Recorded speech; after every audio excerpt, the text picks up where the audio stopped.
So in this lesson, what I want to look at is binary numbers. And the way binary numbers work is this is how a computer is actually going to think. A computer thinks of zeros and ones. When we talk about binary numbers, these are the only two characters that we have in binary numbers. A computer thinks of these as an open and closed circuit. So if you could picture back way back when, so you're talking first beginning of computer programming, they had key cards. And the way those cards worked is they were either a spot was punched with a hole or it wasn't punched with a hole. And that was the same idea with the binary numbers. That's how a computer reads. So when we talk about binary language or binary programming, all it basically is a series of zeros and ones. When I was back in college, we actually did a class where we learned a little bit about how a computer would think in a bunch of zeros and ones. It was absolutely insane. But let's talk about some of the basics of this. So when we talk about zeros and ones, everything is in powers of 2. So when we start putting our numbers down, and let's just say we're looking at 4 characters here. This is going to be 2 to the 0 power. This is 2 to the first, 2 to the second, and 2 to the third power. And it will keep going up 2 to the fourth, 2 to the fifth, and so on and so forth. Well, if I want to represent the number 0 in binary, it's just 0. If I want to represent the number 1, it's just 1. But if I want to represent the number 2 in binary, I don't have a character. They're the only 2 characters I have. So basically what I want to say is, and you think about this, 2 to the 0 power has a value of 1, 2 to the first power has a value of 2. And I'll put these in here just so we can see them. So if I want to think of the number 2, and I want to say, okay, how am I going to write this in binary? Well, that means I want 1 character in the 2 to the first location and no characters in the 2 to the 0 location. If I want the number 3, I want 1 2 to the first power, and I want 1 2 to the 0 power. How about the number 4? Well, since I have a 4 right here, it would be 1 of those, no 2 to the first, no 2 to the seconds.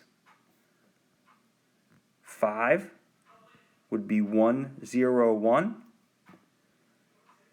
6 would be a 2 to the second, a 2 to the first, and 0 2 to the 0 power. A 7 would be a series of 1s. But because 8 is the next power of 2 we have, that's just going to be 1 0 0 0. Okay, so let's move to another slide. So now, when I look at this one here, if I want to take a number, let's say I want to look at the number 19, and I want to turn it into binary. Well, I want to think about all the powers that I have. I have 2 to the 0, 2 to the first, 2 to the second, 2 to the third, 2 to the fourth, and I keep going as far as I think I need to. Well, 2 to the fourth power is 16. So I'm going to basically get rid of a 16 here. And what I'm going to do is I'm going to come down here.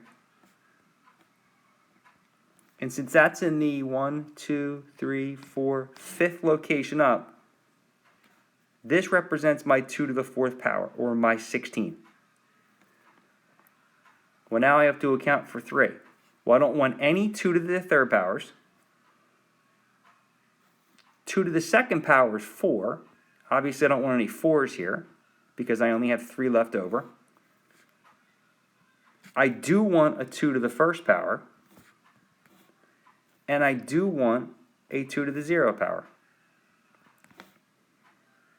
So 19 in decimal, which is what we normally look at, would be the same as 1 0 0 1 1, and we put a little 2 under here telling it it's base 2.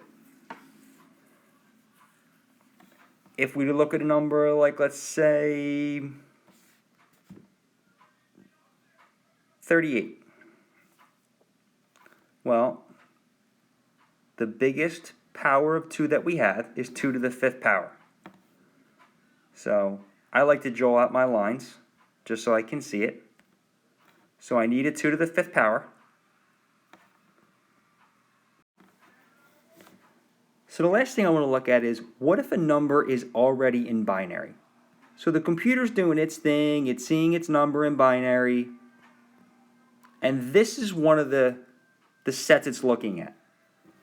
Well, first of all, each individual 0 or 1 is called a bit. So every single one of those, so there's 8 bits right there. And when you have 8 bits, here's a word you've definitely seen or heard before, you have a byte. So when you think gigabyte, megabyte, things along those lines, that talks about how many sets of 8 bits there happen to be. And I'll explain something more about that in 1 second. But let's figure out what number this is.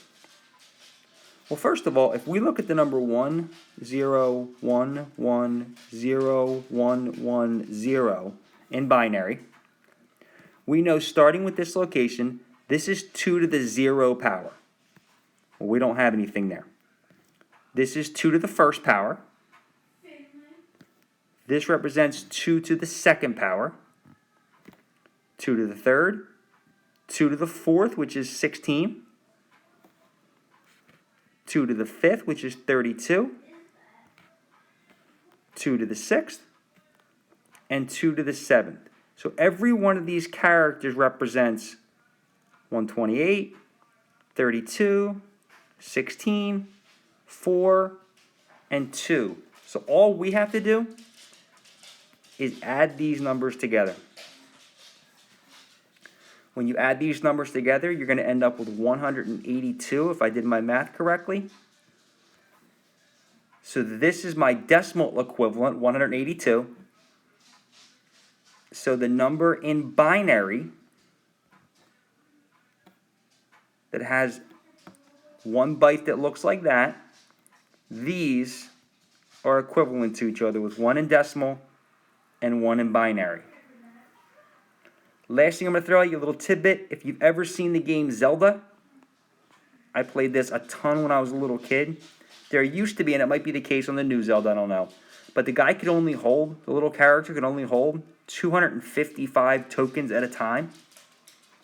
Well, guess what? In binary, that's this number, which is basically 1 byte with every single possible character filled. That is why our guy was always topped out at 255. Okay, I'm going to give you some practice questions on this. Thanks, guys.